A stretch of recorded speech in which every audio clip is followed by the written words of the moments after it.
Let's go all the way back. Man, the molestations, the sexual addictions since a kid, the losing my virginity. Man, the enemy got me early. That clip is just a glimpse of the vulnerable, honest, courageous sharing that Julian does throughout this episode. You're going to love this young man's heart. He's doing kingdom work, and his honesty in this episode is going to prove to you why Julian is healing from traumas that can only be healed through honesty. Buckle up. You're going to love this discussion with Julian Jackson Linkhart right after a word from our sponsors. The Recovery Couch is made possible by the generous support of our sponsors. A special thank you to Greg Swartz at Remax Victory and Affiliates. Greg is more than just a real estate expert. He's a leader in our community who believes in helping people find their way home, both in life and in faith. If you're looking to buy or sell, connect with Greg and experience the integrity and service that he gives. We're also proudly sponsored by JB Davis at South Dayton Toyota, where community commitment and care come standard. JB and his team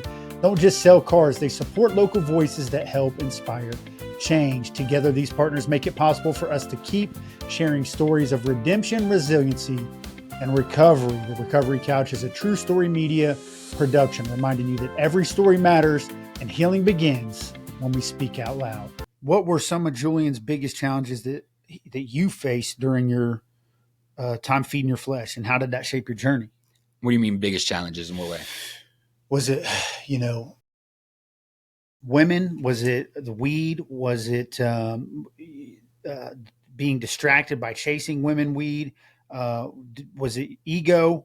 Was there anger? What ultimately ended up being the biggest downfall for Julian that led to your departure to Ohio Dominican, led you into rethinking your whole entire future? Yeah, everything. You just pretty much nailed it on. But I mean, literally everything. And that's not a joke. It really is like everything that you just said. But yeah, weed, sobriety. I like I said, sitting at that fire, just picturing in my head, I've been on this earth. People have seen me, a version of me, they think, more intoxicated, more off weed, off drugs, off whatever it was, than sober. I picked this up at 11. I'm 26. The women, once I found out through football, through just being, through the ego, through the identity of whatever I was chasing and just falling my flesh to, oh, you can get some women. I don't think I'm that bad of a looking guy, it's, you can get some women. Boss, man. Yeah. This is our vessel. We're supposed to save this. This is for one woman, my wife.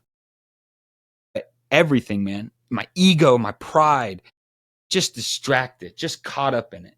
Currently, like I said, I'm not perfect. This is me currently going through this. You are looking at it right now. This is me going through it right now. It's got to die. Yeah. It has to. Just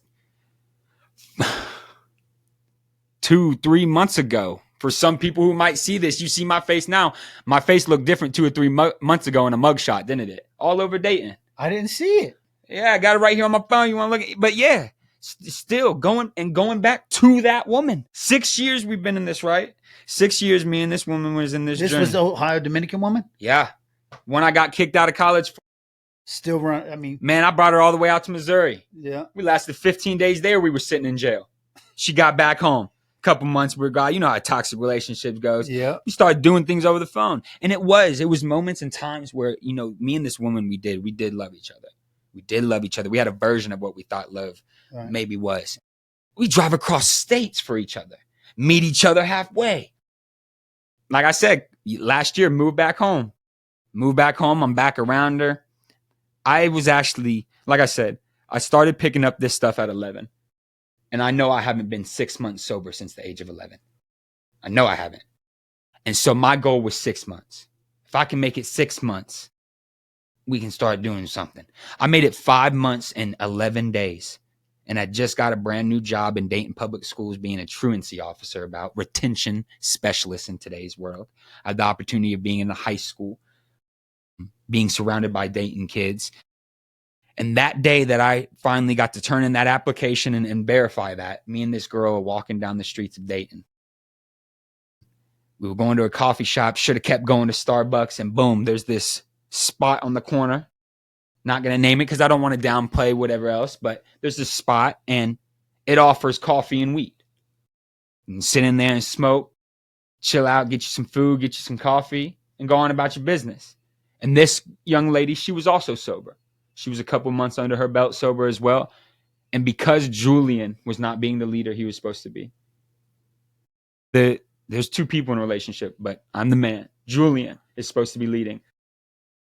Hey, baby girl, that Starbucks is about another 12 minutes down the road on this walk. You want to try this? You want to pick up the weed again? And I was 5 months and 11 days sober and started smoking again. And man, since last year, quicker than my whole life. Never been in trouble with the law. I've been around the law. Don't get me wrong. But everybody always gave Julian a chance. I was very blessed. I'm very blessed for that. And everybody always gave me opportunity and chances, and Julian blew it. But I've never been caught up in law. I've never been caught up in all these things that I'm starting now to have on my record. Now, other people saw it for sure. Other people saw the destruction. Smart people got away from him young.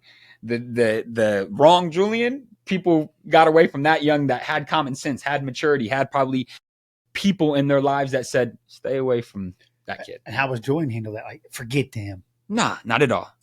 No, not at all. Everybody has their own purpose, their own mission, their own thing. Everybody's path is different. And I know that when I die, I am answering to no one but God. So you had a forgiving spirit in you, even when you were in your destruction. Because I did too, Julian. God had his plans for us. God has a plan for you before we're even knitted in our mother's womb. Yeah. So I had these things installed in me. I have these traits but which wolf are you feeding? Yeah. And Julian's bad one? So's Brandon's. It's destructive. Mm-hmm. Chaotic, manipulative, blah, blah, blah, blah, blah. And I can tell you're a natural born leader. Like God had a path for you to be a leader. And how do I say this without ego? I don't think there's anything way you can say without. You can say it that somebody might not take it as ego, but it's not. God. That was part of God's plan for Brandon too. Yeah. It's part of God's plan for David, who was just as destructive as me or you at certain points in times in his Paul life. was out here killing millions before he came Paul. David was cheating. There's killing. David was killed the husband of the woman that he cheated. And that I don't want to just focus on our sins because they were, they actually went on to be some of the most spiritual men to ever walk the face of this earth. They in that Hall of Fame for sure. Amen. And just like you and I, the path that we're on, right? So and I want anybody out there listening to hear that part, right? Yes. Because our sin doesn't disqualify us from God's love, and it doesn't disqualify us from being leaders, spiritual leaders. As a matter of fact, the more honest and vulnerable we can be about it, the more people are going to see the courage and talking about it and be like, the more we're going to be able to lead from a place of honesty. But my destructive side, I was able to lead people into destruction. Yes. That's what people got to realize. Of course it does. Me, when you have a gift, when you have a talent, when you have something of God, right? You're either doing it one of two ways, for him or against them. And so you're either leading people to God or you're leading people away from God. Which one are you doing? Yeah, I think for too long, I was leading people away from God. And that hurts me. That hurts me today. Yes. However, God makes zero mistakes. No condemnation. Yeah, he makes no mistakes. No condemnation. Thank you for the conviction. Yeah. And I had to go through those times to be able to look at the fact like, okay, he's for some reason. You ever heard the song? It's called "Apparently" by J. Cole. Yes. Apparently, you believe in me, and I thank you for it, even though I don't know why you believe in me, God. But thank you. I'm grateful, but apparently there is something that has allowed me to be able to be a leader. To help lead people to your kingdom. And for so long, I led people down my path of destruction. And that's really one I don't want to answer to when I get to heaven, Julian. Yeah, well, you're going to. That's the one. There's not a whole lot I fear because when I listen to your story, there's a lot of similarities. There's differences, but there's a lot of similarities in like I was a very forgiving in my destruction too.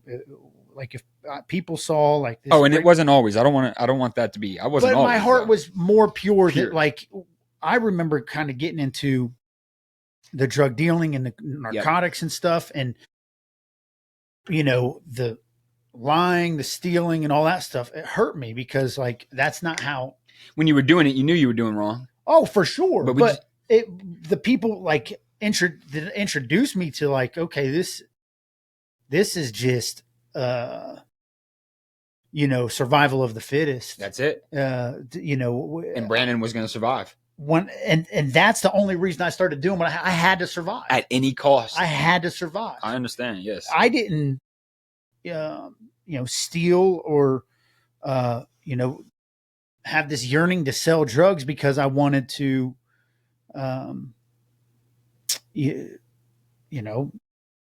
hurt anybody. I was in a position trying to make a little dollar. I still cared about people. As a matter of fact, I remember somebody took from me, and I'm trying to tell this without getting too much into the darkness, but somebody took from me. I made a decision like I got to get this back, and took it in your own hands. I took the situation in my own hands, and it hurt my heart, man. Like it hurt my heart. But in my survival world, I have to show him that's not okay. In my drug infested mind at the time, I just need to get enough money out of this situation to, get an attorney to fight this case and then get my son back. I'm selling drugs, dude. I'm using drugs. Yep. Right. So I had it justified, but it still hurt my heart. I say all that to say, when you said, when I asked you if there was people in your life that, when they saw destruction out of Julian and they went this way, were you just like, man, forget them? And you said no. Like it seemed like God was still alive. The Holy Spirit was still alive in you, even in your destruction. That's what I'm trying to say. He was alive in me. Yes. And I think that's a big deal. I think that says a lot about like who you are as a person. Now, there's people who were around that point in time in my life, they didn't see it that way. Yeah, and I want to say that too. There's some people that you go and ask, they can be like, no, wait a second. But in my heart, yeah. In my heart, I mean, hey, if it ain't meant for you, you got to go. Yeah. It's got to go. That's my business. Got to go logistics. If you need something, I got you, but it's got to go, got to go. So how did your faith or your spiritual beliefs influence your path to sobriety? And then how does your faith and spiritual beliefs influence you in maintaining sobriety? Right now, I'm knocking it down to just a simple sentence. This or God, this or Jesus, right? Yeah. Pick one. Do you want this or do you want the truth? I see what the last 15 plus years of it was since I can even remember. And that's just drug addiction. Let's go all the way back. Man, the molestations, the sexual addictions since a kid, the losing my virginity at the age that I sit here and say, yet I was already doing things that, man, the enemy got me early. The enemy got me early, and it's just, I see what that did at 26 now, and I don't want that anymore.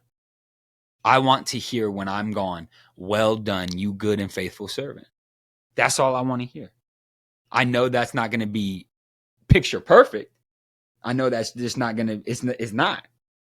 But I know that if he wakes me up, which he did today, that I can do my best today. And I can do my best sober today. I can be just my best today. Yeah. One day at a time. Such a powerful phrase that seemed cliche to me in the beginning of my recovery journey. Man, I felt like, okay, I get it, one day at a time, dude. But if I stop living one day at a time, dude, I get all out of sorts. Off that path quick. It is one of the most profound cliche statements that I've had. It's one day at a time. Today's all that matters. That's it. Today is all that matters. If you can do your best today and he takes you out at the end of it, then what are you going to say? But if you do anything else but that, it ain't going to be good. And like I said, you said so cliche because I so agree. My dad is like 37, 38, 36 years something sober. I'm 26, man. I never seen my dad drink. I grew up in this world. I grew up around these type of people. I grew up in this setting. And it was just like, well, man, if I ain't doing that and I don't look like that and I'm cool. No. Everybody's path, everybody's journey, everybody is different. Everybody's different. And that was why it may have seemed like I dismissed when you were like, congratulations on the 1 year, because dude, I appreciate it. But man, today is, if I hear somebody's got 41 years, I'm not downplaying their 41 years, but today is all that matters. Sometimes I'm sitting in rooms where somebody's getting a 30 plus year token, and I know somebody else has got a 24-hour token, and I'm thinking, how are they? Do they feel like they're so far away? You know what I'm saying? They can't even make it the next one. Yeah. Yes. Totally and then it hurts my heart for them. I'm like, so it's almost changed the way that I want to celebrate. Like, I don't even want to be like, man, 2 years. I kind of want to be like, today's all that matters. Man, I got it today. And I said the same thing, or I agree the same way. Like I said, man, my dad is 36 plus whatever it is years sober. So it's like, but are we changing? Are we really knocking out the devils? Are we knocking out the enemies? Just today matters. Just today matters. Yep. Couldn't agree more. What role did your support system, your family, your friends, your community? You've already talked about your mom. Yeah. Tell us about how your dad, what role did he play? And all we know about him at this point is he was yelling for you on the sidelines early in football games, and football was the way that you felt like he showed up. Yeah. But it sounds like he's had a greater impact, a greater influence. Huge impact on me. Yeah. My dad, definitely, I owe it all to him, man. I owe it all to my mom. I owe it all to my grandparents, my family, the people that are still here with me today at the 26 mark, the people that are still seeing Julian through all the gunk, all the mess, all the chaos, and still support me and still show me love. But yeah, my dad, my mom, and my grandparents are like a triple team, man. And they definitely didn't make it easy on my dad. And I'm just one of 7, 8 kids with my dad, but I'm his first boy. And so when I was growing up, I always felt like, hey, man, I'm the first boy. This is my dad, Where's this relationship? Even we battle to this day, we talk about it. The enemy still tries to sneak up on that type of relationship, but we communicate it out. But man, yeah, he always tried to be in my life.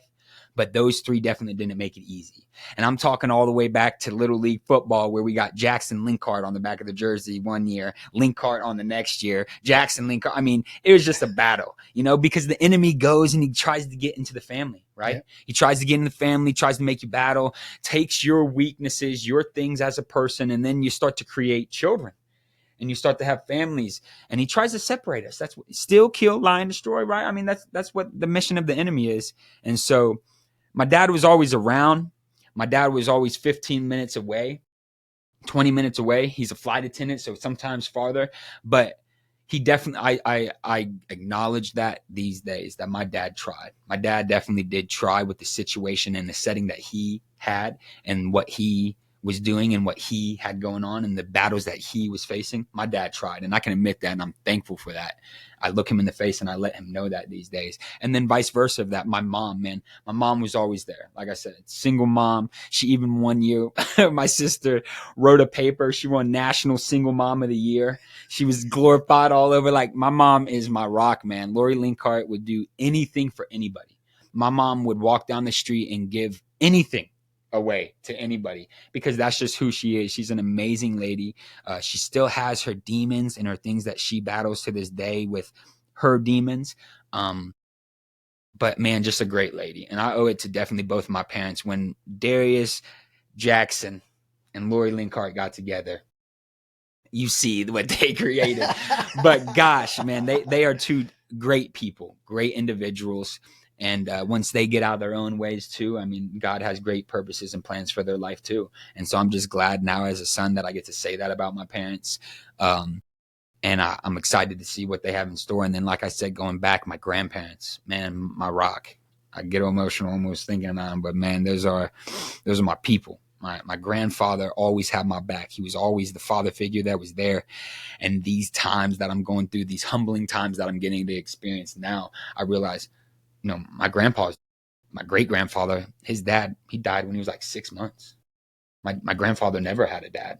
And my grandfather has always been the blue-collared, get your lunch pail, go to work. type of guy, man. Do what you got to do. My grandpa then had 3 beautiful daughters. My aunts, or no, I apologize. He had 2 beautiful daughters, and took his oldest daughter, my oldest aunt, in. My grandmother had already had her when they had got introduced, and so he was always surrounded by them women, man. Always with women, always, you spend a lot of time with women, you start to lose your testosterone, pick up some estrogen, man. You gotta balance it out. Men need men, men need men. But my grandpa was always there for me, always the main father figure in my life. Coming to the 1st through 5th grade elementary school things, everybody's got their dad. I got my grandpa. I have my grandma, man. Also, what a blessing she is. She's just an amazing woman. As she gets older, crazy.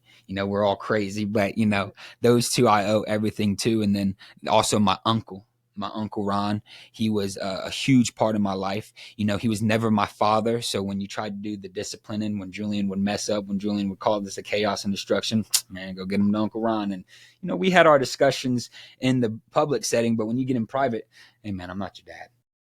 And you're not. And I started to pick up on that as I got more mature. You ain't my dad. Yeah. You can only do so much. And then that's actually how I got introduced. I know we're just rambling on. I apologize. It's all good, bro. But that's how I actually got introduced to my big brother. It was through the Big Brother, Big Sister program. His name was Dave. And, man, I owe it to him too. He was there since a young kid. 2nd, 3rd grade is when we started that relationship. There was a lot of things introduced in that relationship that shouldn't have happened, but never over the extent of the line. It was always respectful and healthy, nothing illegal or wrong. Well, maybe not wrong, but never illegal, nothing like that. But man, those couple men right there, I can definitely point to: my grandpa, my uncle, Dave, and then all sorts of coaches and stuff like that along the line. There's definitely ones I could shout out, but yeah. What I saw some emotion. Yeah. Thinking of my family. Yeah. Yeah, just thinking of my family, man. I love my family. I'm a very emotional man too. Learning to control these emotions that are inside Julian right now are huge. Yeah. It's a huge thing, because a man that can't control his own emotion, good luck. What kind of things brings Julian to tears? Man, right there, I could sit there and cry, right? I mean, anything. That sounds crazy to say, but I mean, I cry when I'm mad. That was my thing growing up. I always get mad. I got this look on my face, these 2 little dimples. And my mom used to say, man, your face going to get stuck like that. You always, because I just always walk around just so mad, and I just had so much anger in me growing up. But now today, it's funny because I know that question was asked earlier. It brings me joy. It brings me joy to just see goodness. And then I can come to tears when I just see goodness in this world. Yeah. Just seeing the goodness that God has to offer, the beautiful, natural things that he has to offer. I cry at that. I'll cry just rolling down the road. Whenever you got to flow, you got to let that thing flow, man. You got to get it out of you. Yeah. You got to get out of you. I think as men, we're taught men don't cry. Mm-hmm. Man, that's a lie. Yeah. Men cry probably more than women. Now, if you see that, and that was one of my problems, because I showed that a lot. Mm-hmm. But learning to control those emotions, man, is where it's all about. Yeah. You have to. Yeah, I believe emotionally healthy men cry. All the time. I know I cry. And today, what makes me cry is different than what made me cry a couple years ago. But yeah, I certainly cry. And like you, there was a point in time in my life where I was probably the most dangerous. If you got me to tears, if anger brought me to tears, it's over. Wrecking ball, bro. Everything's got to red, go. And I don't care how tough you think you are. And I'm not a tough guy. I'm tears. Yeah. So this is just where it's got to be. Yeah. Yep. So I felt like you could relate. That's why I wanted to bring that up. Yeah. But today it's different. The things that bring me tears are like when I feel like I am loved, and then I think it kind of sets into me that I struggle with accepting love, with allowing myself to feel loved. Yep. And so when I do, my chin starts quivering, my heart starts beating, and I start tearing up, and the man in me still blinks it off. Don't do it. Yeah. And I even had somebody tell me, like, dude, you need to let it just go. And I have a couple times. Oh yeah. So Got to. You can't store that up. And I apologize. I definitely didn't answer your question. Now I hear you answer the question. I think the good things of this world make me cry more than the bad things now. Yeah. And I'm grateful for that. Yeah. I'm grateful that when, you know, I get to come home or go out into the world or just see good things, I see people happy. I see people smiling. I just see good things. That will bring me to tears quicker than anything evil, because I know the evilness that this world brings. Yeah. I know the evilness that I lived in. I know the evilness that I participated in and I led. And that just makes me angry. And I can be angry, but I don't have to sin because of it. Who were some of the people you feel like that you led in your life? And do you ever feel like you let them down? Who are the people that I feel I led and let them down? Like, to me, I feel like a lot of my cousins, especially male cousins, looked up to me. I was the oldest. Yeah. Everybody, man. And that's specifically, and I don't mean to be that egotistical. I really don't. Yeah. But like everybody, when like I said, I was the firstborn son. My dad had seven kids, and my dad had 5 girls. I was the first boy. My grandfather, like I said, he had 3 girls. I was his first grandson. Everybody was always looking. And that was a thing back then that I didn't realize. I realize it now, but they were looking at me to go and lead, whether it was family members, cousins, grandparents, mom, dad, right? Then turned into football teammates, friends. Thinking of something now. I started to get emotional because people were looking at me to lead. Then going into school, going into high school, getting those bigger settings, getting those bigger things. You know, people were always looking at me to lead, and Julian just didn't want to lead them in the right direction. It wasn't that I wasn't leading, like you said. We was for sure leading, but we going down the wrong direction. And then the mature ones, the smart ones, maybe people that were better and had some better people to help them, said, he ain't leading in the right way. Get away. Don't do that. And that's what hurts me these days. Yeah. That's the pain that I feel. That's when I'm by myself. That's when even just you sitting here asking me, it's like, it's just disappointing because I know I'm going to have to answer to God too. Yeah. That's going to be a rough conversation. One that I'll do with my chest out, chin up, of course, but one that I know he's going to be like, man, them 26 years, man. That first quarter, if we even get that 100, which we don't, right? Because we don't know what tomorrow brings. But I look at things, I'm a football player. I look at things in the sports analogy, right? So that first quarter, Jew, man, rough. It was rough. And so I'm just ready to do better. Yeah. Ready to do better today. Yeah. My brother, a lot of my male cousins. Man, I think of it, I get sad. My brother. That was the biggest one. Yeah. My little brother. I feel like even my dad. I feel like and I wasn't leading my dad, but that's just another one to throw in there. Even my younger sister, I feel like, and you know what? I didn't let him down, but sometimes I feel like I did. Now, were they disappointed? Oh yeah, I'm sure they were. But I'm still here today, and we're still doing kingdom work today. So they're not let down. No, they're rooting for us. Yes, of course. And that's where conversation and communicating and all those years of true relationship comes in, because now I get to talk about that with friends. I get to talk about that with brothers, sisters. I get to talk about that with ex-teammates. I get to talk about that with people that go, Julian, first off, and you're right, I apologize because maybe that is the ego coming in. Julian, you didn't let us down. Man, we was living our own lives anyways. Yeah. We was just along because we love you. Yeah. We was along because we want to see you do good, this and that. And so when I hear that reassurance these days, it does help. But I know the truth. Yeah. I know the truth. I know what I should have been doing and what I did. Did you ever feel like you had a pretty good ability to be able to tune in to like, okay, I know they're watching me. Like I know, like No, I was so distracted. I was so distracted by everything going on that like the only time that I actually would feel like, hey, people are watching me is on that football field. Yeah. Because then you got the eyes on you. But I say that, and I downplay that. I apologize. But people were watching me all the time, and ultimately we know who's watching us, right? So it's like, but yeah, people were watching me all the time, and I shouldn't have. I just shouldn't have. Looking back, what's one thing you wish someone had told you about addiction or recovery when you were in the struggle? Or do you feel like that, you had a coach who was saying, hey, she's toxic? You had, it sounded like you had people telling you the truth, Or do you feel like there was something that could have been said in the midst of all the chaos? Or do you feel like everything was said and you just ignored the sign? There was definitely things said and people saying and help me and caution and all the time. And Julian blew past that, so I don't want to downplay that. Right. But I think one thing that I would say to people nowadays that are battling addiction, if you're battling addiction, I would say this. Can you look yourself in the mirror, right? Can you live with yourself? Are you happy with yourself? Is this person who you are now, when you do die, are you going to be able to say, yeah, I'm happy with that. Yes, God, that was me. This is what I did. You know the proof, you see it. Can you live with yourself? Are you able to look yourself in the face? And are you happy with yourself? If you're not, well then perfect, because you're the one that can change that. Yeah. If you're the one that can look yourself in the face and go, gosh, this is gross. This is disgusting. I don't like this. I don't want this. Perfect. That is awesome, because you are the one that can change that. Yep. And if that's what you're doing, then you are probably for the first time, and I remember when this was going on with me, you're removing yourself out of you're removing your ego.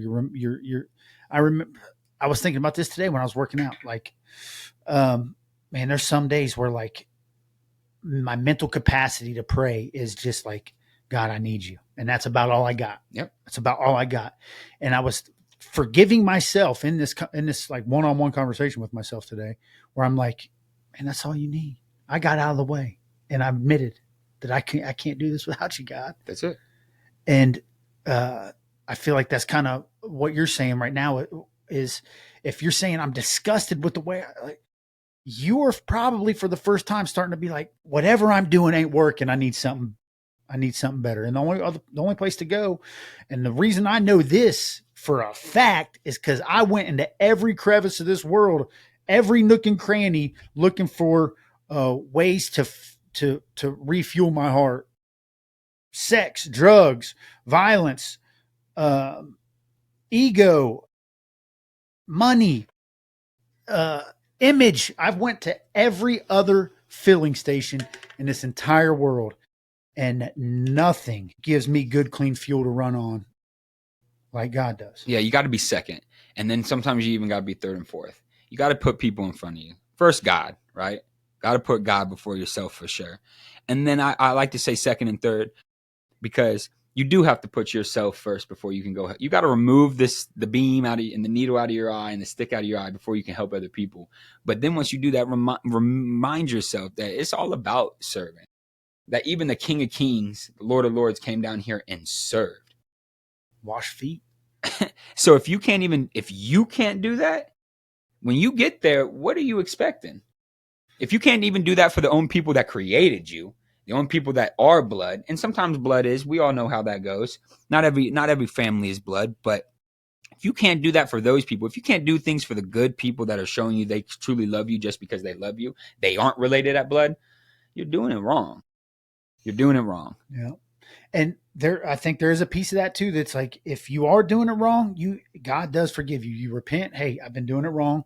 God, I need you. For some reason of my flesh, I keep getting in the way of whatever I'm getting in the way of. And, I need your forgiveness. Have to. That repent. That's a big part. Is such a powerful God, because God will wipe the slate clean, and that we will.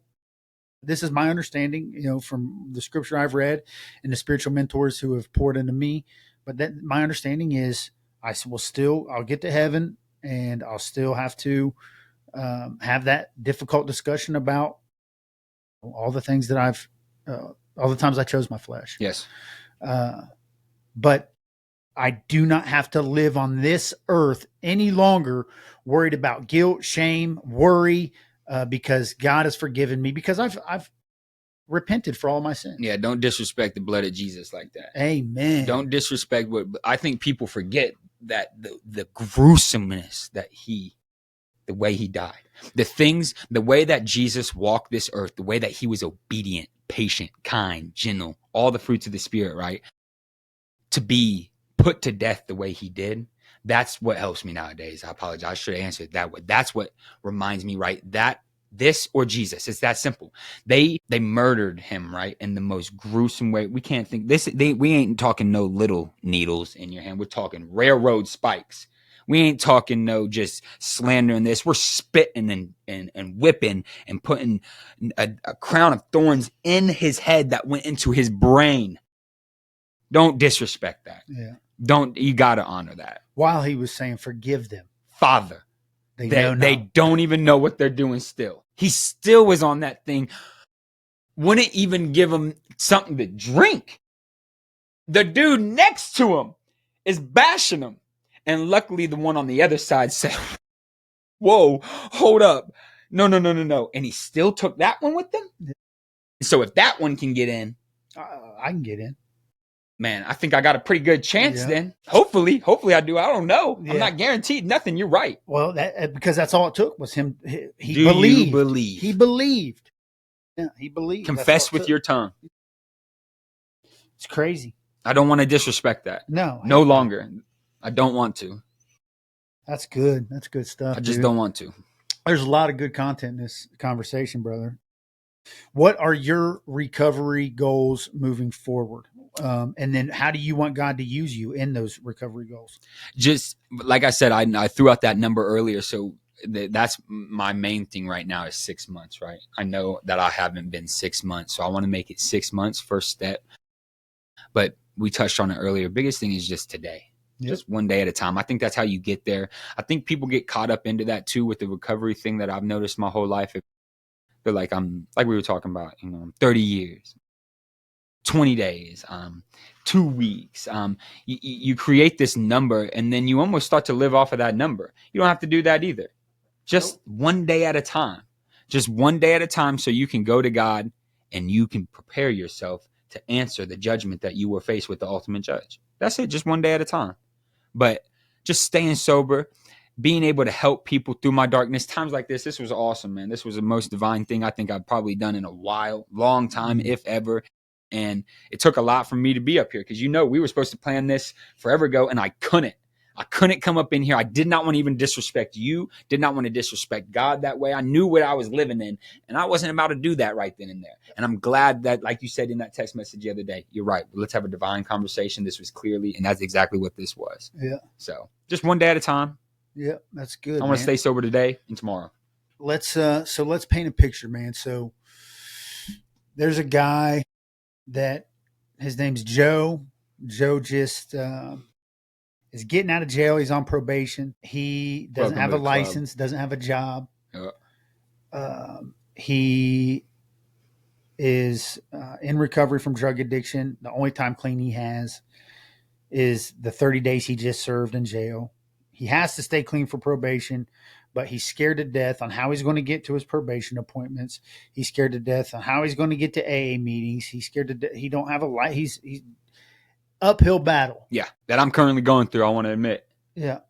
What do you say to Joe? First off, Joe, it's going to be okay. All right? It's going to be okay. Yeah. You can't try and eat the whole pie. Yeah. Let's take one piece of it, right? You can't defeat the whole elephant, right? We just one thing at a time. So whatever it is that you're facing, just take that on. Don't be fearful. There's no reason to be fearful at all. Do not be afraid or discouraged, for the Lord your God is with you wherever you go, right? You can't be fearful. There's nothing to fear in that. And just use the resources that we do have. I think this world tries and tells us that we don't have no resources. And then even, as you know, when we come out of those cell blocks, it is hard to get those resources, and they try and make you twist. You try and get on live and you have to have a certain amount. There's going to be things in the way. That's awesome. Those are good. Those are good things. You just gotta go through it, right? You have to go through it. You have to find out what's best. You have to see what works and see what doesn't work, because ain't everything going to work. But when you're able to try, and then when you're able to keep going, and then when God's able to look at you and you said, I tried my best. I tried my best with what I had, then you're going to feel good about yourself. And the number one thing through that all is just prayer. Prayer. Fasting, praying. If Jesus did it, copy his way. Copy and paste. Copy what Jesus is doing. If Jesus was doing this, and this, and it led him to this, I know if I'm doing this, and this, it's going to lead me to this. It's the blueprint. This is the blueprint. One of these Bibles, right? It's top one. It's the blueprint. Yeah. Everything comes from it anyways. Yep. There's like, what? 45 different authors, 4,500 different authors, 65 or 45 different countries, something crazy. I don't know my thing, very above my pay grade. Yeah. There was a lot of things that went into this book. It's in front of us. Pick it up, read it, pray about it, ask God. Okay, God, I have no clue what I'm doing. I'm reading your word. I don't understand it. I can't hear you. What do you want me to do? That's fine. That's a good start. Yep. That's right where I want you. That's right where I want you. I want you open and at least willing. Yep. So be willing. Yep. Let it all go. Be truthful. Honest. You got to be honest with yourself. Yeah. So you can be honest with the world. And vulnerability, man. Humility. Yep. You got to be humble. It's going to be a humbling experience, I think, specifically for people like that and times like that. Because once you get out of there, you're lost. Yep. No, let me take that back. When I got out of there, I was lost. So was I. And I wasn't in there long. I'm usually in there for a couple periods. I don't got nothing like that. But man, God, I'm really in this. It's cruel in there. We know that. I got a friend, and it might be a buddy of mine. His best friend died in there. They killed him in there, young man. Life taken in that setting, in that type of situation. No one deserves that. And then to the people that are working that, you ain't gonna answer to me. You gonna answer to the big judge. So make sure you're doing your job correctly. Yeah. We all know how that goes in there. That's the modern day. That is big boy ball. Yeah. That's big boy ball. Yeah. But you can do it, and you'll be all right. And calm down, smile, pray through it. Yeah, I think that's a great answer. Got to. Absolutely. So I hope you guys really enjoyed this conversation. I know I did. I want to thank our guest, Julian. Thank you for being here. Me. Yeah, man, our pleasure. Love your honesty, your transparency.